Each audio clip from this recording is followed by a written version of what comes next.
Yesterday, the NTSB released their preliminary report into the January 31st, 2025 Learjet 55 Medevac crash that took place in Philadelphia. You might remember we showed you all that and gave you a couple of other videos with some analysis on it before this one. So right now, what we want to do is take a look at what they found, because the NTSB has dropped a bombshell on us with an update on the cockpit voice recorder and what they found inside.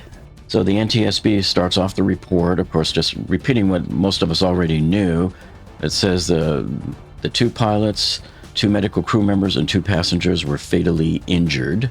It mentions 1 person on the ground was fatally injured, 4 people were seriously injured, and 20 people incurred minor injuries. And the airplane was operated as a Title 14 Code of Federal Regulations Part 129 air ambulance flight.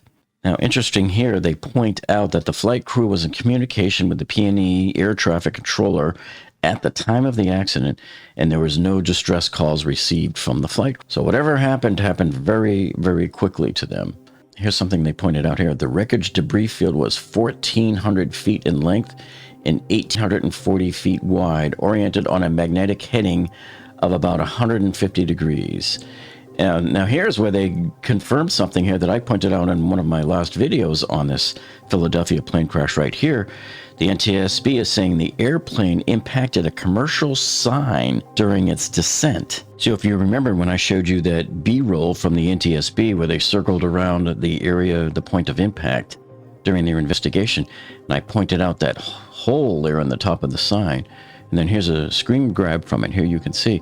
And I said, man, this thing looked like it was damaged from above, like something came down and clipped it on the way down. So I was correct in my initial assessment that something, possibly the wingtip of the Learjet, had clipped the top part of this sign here as it was descending down here to impact and to create this crater. And this is foam that you see right here, fire foam. And then here they're saying the calculated descent angle based on the height of the observed damage to the sign was about 22 degrees. So we know the plane came this angle and it impacted right here on the sidewalk at the entrance to the mall right here. And most of the debris kind of went this way off into the neighborhood. And yep. Oh, Michael! In fact, when I was listening to the dispatch audio, I could hear them continuously through the whole ordeal. They're saying, hey, we have debris down this street, we have debris down Leonard Street, we have debris down Rupert Street. Some debris landed on the mattress firm, which is right there. And we do know, as you've seen me show you before, that right here at the corner of the McDonald's, right here on this sidewalk on the corner, is where the oxygen canister landed. And we also suspect that the valve was blown off the top of the oxygen canister and it flew through the window here of this Four Seasons restaurant, probably a couple of 100 feet away. And remember, I showed you before where it hit the older guy in the head. What a lot of people don't know, however, is they did find a lot of plane debris even further down this way, and they found some here on Browse Avenue, and we even had a 5-year-old boy that was injured here on Browse Avenue. Sir, just be advised, police are on location at Cotman and Browse Avenue with a 5-year-old patient. Cotman and Browse with a 5-year-old patient? Affirmative. Is there any way you can get hold of them and have them come over to Macy's? Okay. Yeah, just let them know that's the base of operations for the Okay, affirmative. And you can see just how far away this is from the initial impact point. That's, hundreds of yards away. And it's like 5 city blocks, too. 1, 2, 3, 4, 5, 6. That's like 7 city blocks away here on Browse Avenue. Now here is where the NTSB dropped a huge bombshell on us, which just totally ruins the whole investigation. And it's one of these things where, as me being an engineer, I look at something like this and I go, how can such stupidity like this occur? So here's something that the NTSB revealed of what they found. So read along right here what it says here. The airplane was equipped with a cockpit voice recorder and it was recovered from the impact crater.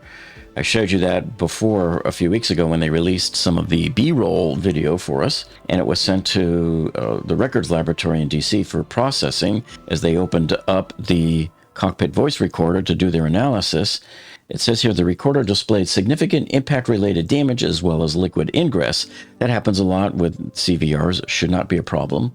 After extensive repair and cleaning, it says right here, the 30-minute-long tape-based recording medium was auditioned to determine its contents. And here's the killer. This is the killer right here, folks. The CVR did not record the accident flight, and during the audition, it was determined that the CVR had likely not been recording audio for several years. So I'm looking at this and like, oh my gosh, man, I am now in a state of shock. I'm angry. My blood is boiling because this should not have happened. Now, every company wants to save money. There's no problem with that. But my question here is, did safety take a back seat when they were trying to save money on maintenance here? Or is there something much more sinister going on here? So let us know what you think in the comments. Of course, this might not have stopped the accident from happening, but at least we would know what caused it. Or at least we could hear the conversations inside the plane or hear their reactions or what it was that they were reacting to, if they were reacting at all. And now the question remains is, well, why was that inactive for years? And how did they know that it's been inactive for years? Did they have a previous recording on there where they were able to maybe trace the call sign and figure out what date it was and where they were at? I don't know. But they seem to be pretty sure that this thing hasn't been used in years. So that is just mind-boggling. But you know what? As mind-boggling as this is, and as strange as it sounds, it's not striking me as all that unusual. And I'll tell you why. Because on some of my videos here on the Philly plane crash, a number of pilots and a number of paramedics who have ridden on other medical air ambulances, a number of paramedics have told me that these medevac flights, these planes, are often horrifically maintained. They're usually, it's the opposite of what I always had in my mind. I see these beautiful red and white ambulances. You think they're nice and slick, jets and everything. It turns out they're just a tinderbox waiting to explode. And another person with 45 years experience here says that what he saw was a lot of pilot turnover and underfunding and mechanics not being able to make all of the repairs they need because of the lack of funding. Here, the NTSB also confirmed that night instrument meteorological conditions were prevailing at the time at the airport, and there was an overcast ceiling of 400 feet above ground level, and the wind was coming from 220 degrees at 9 knots, and they had 6 statute miles of visibility. So as long as they had just stayed above the clouds, I don't even know if they even got above them at that height. You know, the report doesn't state what the upper end of the clouds were, so if they popped above them, maybe they could have seen better. Because I'm still maintaining pilot disorientation, as you know, that's my hypothesis. Now, interesting, they talked about the pilots, and the pilot held an airline transport's pilot certificate, and he had ratings for airplane multi-engine land and instrument airplane landing. So he should have been flying on instrument when they took off from the airport. And he also held a medical certificate issued by AFAC, and the operator reported that he had accumulated 9,200 total hours of flight experience. And the second-in-command pilot, right here, he held a commercial pilot certificate with single-engine land and multi-engine land, and the instrument privileges as well. And the co-pilot also had the medical certificate issued by AFAC, and the operator reported that he had accumulated 2,600 total hours of flight experience. And both pilots had a type rating for the Learjet of 55, which is the model that was being flown here. And so that was the entirety of their 4-page report. Now, I will put a link to this report down in the video description below for you so you can read it at your leisure. All right, so here's what we want to take a look at. This is the ADS-B flight track information that the NTSB obtained from the FAA. Now, we've all seen a similar track like this before, but this is, I think some of these numbers are going to turn out to be slightly different for us. But you can see here's the airfield at position 1, and here's the accident location, which is 3 nautical miles away. So the entire flight was probably under a minute. But you can see when it picks up here at position 1, the altitude is 525 feet. This is mean sea level. So it had just taken off, and it gets picked up by the ADS-B. And then, so that's at 1806.19. And then if you look at position 9, what's that timestamp? So you're at 1807.01, where the altitude was 1,275 feet. So right over here, just a few blocks away from the Roosevelt Mall where it finally crashed, it was at 1,275 feet. So as you look through the data points, you can see it looks reasonably stable. Your altitude is fine. It gets up to 1,650 at position 7. And see, between 6 and 7 is when you have that left turn starting. Now, what's different about this, as you might recall, this runway is 240 degrees. They were told to make a 50-degree right-hand turn after takeoff, which, as you can see, never happened. It should have probably happened fairly soon after you lift off from the runway, and they probably should have been going off at this angle, and that never happened. It looks like they started to veer off a little bit to the right and then started to veer to the left. But it looks like right here between position 6 and position 7 is the last time that you have any kind of altitude increase. So position 7 is the last altitude increase, and now you're starting to get that sharp left turn, and now we're starting to decrease. So here, position 7 goes from 1,650 feet down to 1,625 feet at position 8. And this takes place over the course of about 5 seconds. So this is 6:06 p.m. and 54 seconds.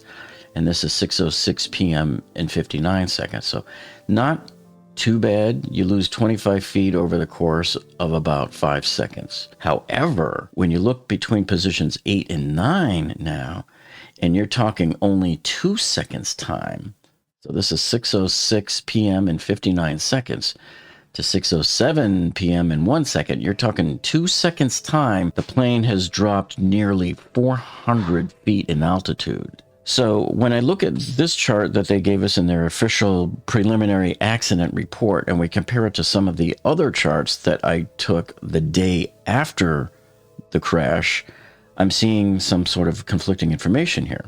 So here's the chart that I got from ADSBexchange.com. Now, I don't know if they're considered official by the FAA, whether they're looking at these numbers or not. Their numbers here seem to start at 625 feet in elevation off of the runway. So I want to compare this number to what the NTSB just gave us in the chart. So the ADS-B exchange number right here says that the last data point they have here is 1,275 feet, 247 knots. 1,275 feet, 242 knots. So the speed is a little bit different between the two different sources of data. Likely reason is each of those data points is 1 second apart, because if they're both collecting ADS-B, they should both have the same data. But, however, when I go to the ADS-B Exchange's site here and zoom in closer, to really zoom in on the Roosevelt Mall, this is the mall right here, and this is the last known position they have of the plane on here. And this one is, of course, a 675 feet, but look at this. This is where it actually crashed, was right here. So in just that, what looks to be about 200 or 300 feet horizontal distance here, it dropped that last 675 feet. That's almost straight down, really. If this is true, and if all of these data points are accurate, what's interesting here is here's your mall. I believe the target is right over here, and here's where it was normal last. Is at is right here. See, at 23:06, which is 6:06 p.m. and 57 seconds, 1,625 feet. Then in the course of 2 seconds, it drops right there to 1,575 feet. So it drops about 50 feet in 2 seconds, but then it drops 75 feet in the next 1 second, and then from there until the next second after that, it drops another 75 feet. But it really starts to pick up now, because now it drops from 1,425 feet down to 1,275, right? So you're talking about 150 feet now in 2 seconds, just in the time for it takes to go across this parking lot here from the target. In the next second, it drops another 100 feet. And then from there, it drops pretty much 225 feet and the next second after that. And then from here, it seems to like stabilize a bit. But again, when you're starting to get towards these endpoints that are at the lower end of the range of where you're getting this data, I don't know if these are really truly that accurate.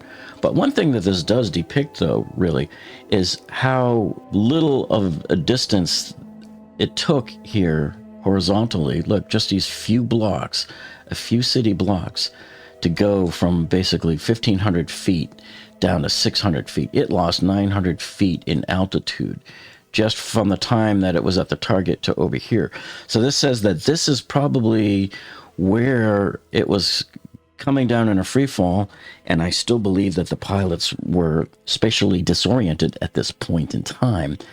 And what is happening now is somewhere around, even below this level, they're still up in the clouds. The clouds were at 400 feet, right? So from the time here, how much longer from here until it crashed, do you think? I'm thinking probably 3 or 4 seconds, because from all of the videos we've seen, as soon as the plane comes out of the clouds and goes flying into the ground, that time is basically, I don't know what, anywhere 3, 4 seconds at the most. And it shows just how vertical of a steep dive this was in just the last 10 or 15 seconds at the most. Now, if you missed the previous videos we did here on the Philly plane crash, make sure you check out this one right up here. You definitely don't want to miss that one. We analyzed several witness videos. Then if you missed our video on the Delta plane crash that landed upside down up in Toronto, Canada last month, you want to view this video right over here. So thank you so much for joining us, and we'll see all of you on the next one.